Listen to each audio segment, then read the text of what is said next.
Welcome to Deleted Saves. On this episode, Streets of Rage 2 on the Sega Genesis. Today I awoke and, out of necessity, chose violence. Video games have had a lot of trends over the decades. In the late 1980s and early to mid-1990s, the beat-em-up was one of the strongest trends until the Street Fighters and Mortal Kombats of the arcade scene overtook them.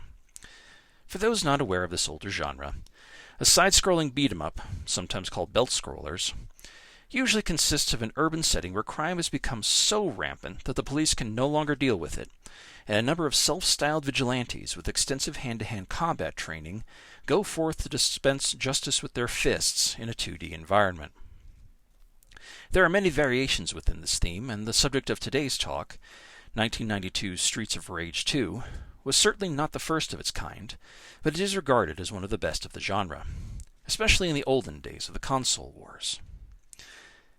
Back in the early 1990s, Nintendo and Sega were locked in a war for the heart and soul of the North American game market, each trying to outdo the other with graphics, meaningless technobabble, and schoolyard horseshit that was passé even by 8th grader standards. Yet it stuck like old gum to the bottom of a chair, each side garnering Nintendo fanboys and Sega fanboys. Sega's approach was a wonderful snippet of marketing gotcha phrasing that should have awarded the person who coined it a $50,000 bonus and a free yacht. Sega does what Nintendo don't. Fuck, that is a thing of beauty. Generally, it meant that the Super Nintendo was seen as a game console only for children. You want blood and titties, boys? Come on over to Sega. The television commercials espousing the superiority of the Sega Genesis were works of chaotic art all on their own, attempting to draw the young and financially vulnerable into their web. For Streets of Rage 2, in time for its console debut, the commercial to promote the game was a pre-teen pimp mindfuck all of its own. The nerdy kid, you could tell by the glasses and the collared shirt in middle school, finds himself menaced by the school bully who is flanked by two preteen girls. Our unfortunate protagonist returns home, plays Streets of Rage 2 for hours on end, and theoretically learns the bone-shattering battle maneuvers executed by the on-screen sprites, comes to school the next day, and beats the bully into submission, and now finds himself flanked by the same preteen girls his antagonist once counted upon. What you could get away with in a pre-Columbine world. Sega should have been embarrassed, but let's be honest, they never were or would be.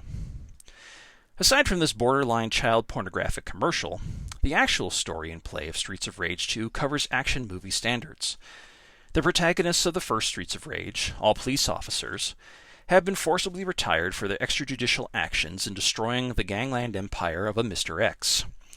Now, a year later, Mr. X has returned, his gang recapturing the city and taking one of the characters from the first game. With no other help and no authority, the remaining characters seek revenge. They recruit a pro wrestler and the younger brother of the captured friend, and go forth into the city, carnival, baseball stadium hiding secrets, across the sea, and eventually to the jungle empire of Mr. X and his gang of thugs, freaks, murderers, and even crude robots, for the final showdown where no quarter is given or received. The commercial did, at least, speak truth to this point, a sense of empowerment.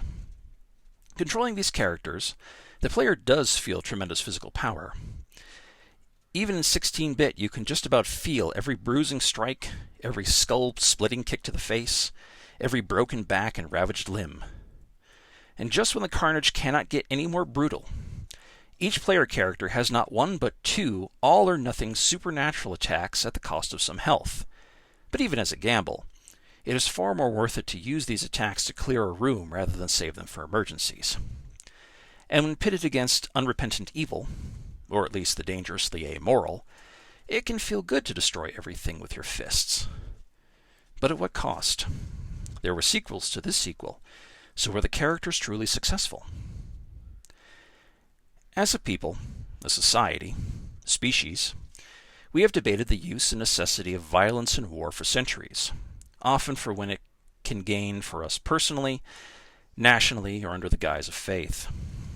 We have moved further away from the idea that violence, even in the pursuit of justice, is a common expectation of daily life.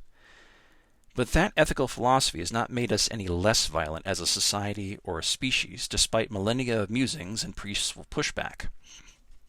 As my own grandfather once said, sometimes you just gotta knock the bastards down. His response to both bullies and the Nazis he fought in real life. Video games can provide catharsis through primal fury in a safe environment. No one really dies. They will all be back when the reset button is pressed. Streets of Rage 2 provides such a catharsis in a world where our own anger at injustice, or aggression into a faulty logic of the past, can build up without any ability to find release due to modern social norms and the legal requirements of living safely within a society.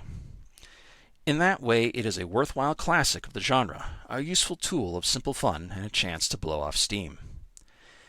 Violence is never really the answer, but sometimes we must still utilize it as an unfortunate necessity for change and self-preservation. Maybe one day we will not need it, and violent revenge fantasies will only exist in the unreality of video games. But maybe not. It is up to you to decide daily if you choose violence or peace, and accept the repercussions of both. Thank you for listening.